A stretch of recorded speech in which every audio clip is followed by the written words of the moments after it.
Welcome back to Cavs Chat, the podcast where student voices come first.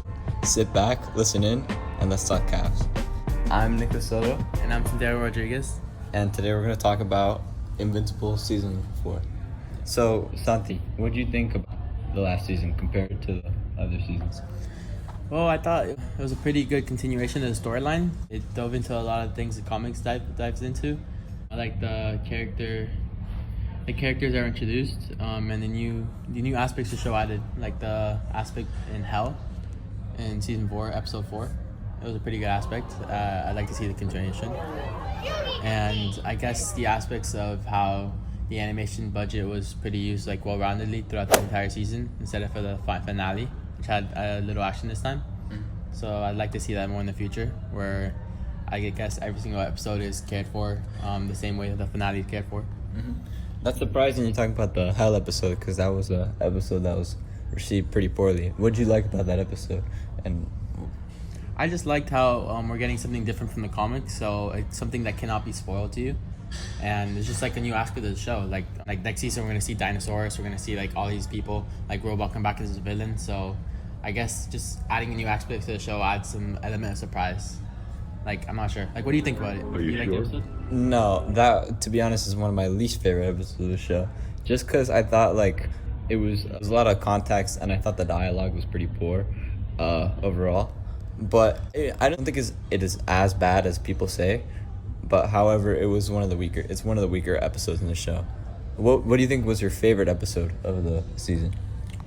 It's a tough choice between episode 5 and episode 7.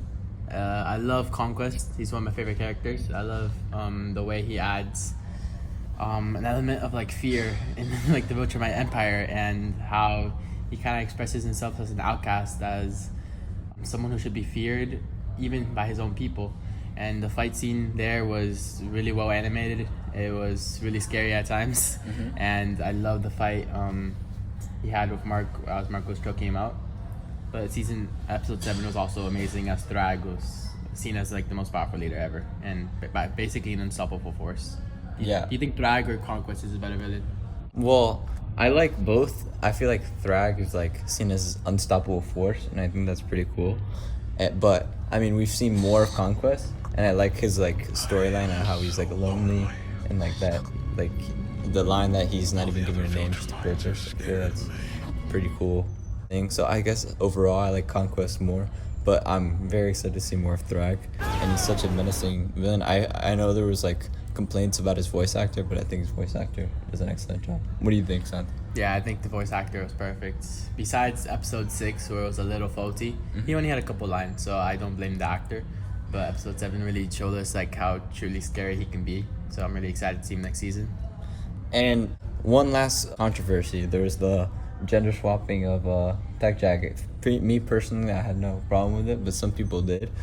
I think I've heard you talk about the comics. What's your opinion on that? Well, I like Tech Jack in the comics a lot. Just provided better dialogue, I think, especially with his dad when he came back to Earth. But I don't think the gender swap was bad. I think it's more to get rid of Oliver in the future, to get rid of his lobster girlfriend.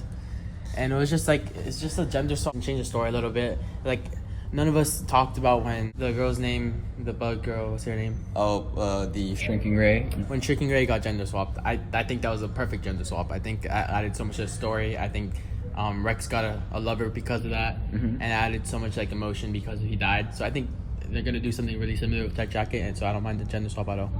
Yeah, me neither. And I think it like allows for like a more diverse cast, which helps. So was this season your favorite, you think? I think I got really close. Season 1 and season 3 have been awesome for me. I think this season was my favorite in the aspect of every episode, but I still say my finales for season 1 and season 3 are way better than season 4, just because of the betrayal and the fight scenes we got. But I do think that season 4's finale was important because it leads up to everything that happens in season 5. So I'm perfectly fine with it, but I still take season 3 and season 1 over the last parts of season 4. For me personally, nothing can beat season 1 finale. So in my opinion, that's my favorite. So I feel like overall in the rankings of things, this season's probably second or third. So like overall, I'd probably give it like, since Invincible's been so good, I'd give it like an 8 out of 10, maybe 8.5. You can push it, because I feel like this season depends on the next season as well. So, like how it continues the story. So I think I'd give it about an 8 out of 10.